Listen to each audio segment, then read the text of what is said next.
அவங்களுக்கு வாயை திறந்து சமைச்சு சாப்பிட முடியாது. அவங்களுக்கு ஒரு 50 வயசு இருக்கும்.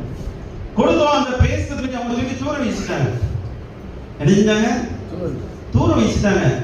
என்னடா அவங்க தூர வீசிட்டாங்க அப்படின்னு நம்ம டிஸ்ட்ரிபியூட்டர் கேட்கும்போது அவங்க சொன்னாங்க, அவங்க பார்க்காத டாக்டர் கிடையாது, தேய்க்காத பேஸ்ட் கிடையாது அப்படின்னாங்க. நான் சொன்னேன், அந்த பேஸ்ட் அங்கேயே கிடக்கட்டும், அந்த பேஸ்ட் யாரும் எடுக்காதீங்க, அந்த பேஸ்ட் கொண்டு வந்த டிஸ்ட்ரிபியூட்டர் யாரும் அதுக்கான காஸ்ட்டை நான் தந்துடுறேன் அப்படின்னு சொல்லி அவங்க கூட்டு வந்துட்டேன்.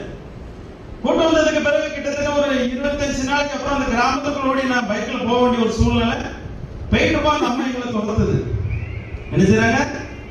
துரத்துறாங்க. அப்ப நான் சொன்ன, மாப்பிள்ள வண்டி நிப்பாட்டிக்கிறாங்க, வண்டியை உங்கள்கிட்ட போயிட்டே இருந்தேன். அது சந்தபந்தங்களோட முன்னால வந்து மறிச்சிருச்சு. நான் உங்களை நிப்பாட்ட சொல்றேன், நீங்க உங்க பாட்டு போயிட்டு இருக்கீங்க அப்படின்னு. என்னமா உங்களுக்கு பிரச்சனை அப்படின்னு, எங்க வீட்டுக்கு வாங்க அப்படின்னு. அன்னைக்கு நான் பேசுறதுக்கு போட்டது உங்களுக்கு மன்னிப்பு கேட்டுக்கிறேன். அந்த பேஸ்ட் வாங்கி நான் தேய்ச்சதுனால நான் இன்னைக்கு நல்ல சமைச்சு சாப்பிடுறேன்னு சொல்லி சொன்னாங்க. அடுத்து ஒரு முதல்ல